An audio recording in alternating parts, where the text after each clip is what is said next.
I think that the first time I realized the huge responsibility the president had and his way of dealing with it came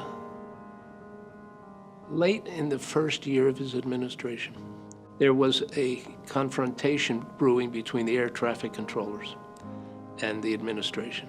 The air traffic controllers had threatened to walk off the job unless they got certain benefits that they wanted.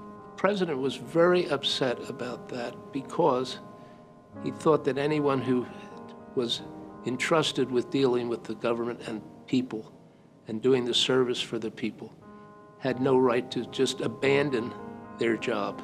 He felt very strongly about it. He talked about it a lot, that this was not the way it should be. I made the unfortunate situation of having been the one to tell him not only were they threatening to strike, but they had taken an oath not to strike. And we went back and it started to just come together. And everyone thought that the other side would blink in the negotiations. And it came to the point where it was very obvious that they were going to walk out. The president said, if you walk out, I'm going to dismiss you all and replace you. They thought that was an idle threat because it would basically theoretically close down the air system in the United States. But we got all the papers together and we're sitting there and we're getting ready to sign all the necessary documents.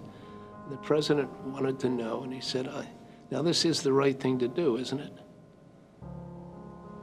And I said, yes, Mr. President, it is the right thing to do, unless there's a crash in the first 48 hours.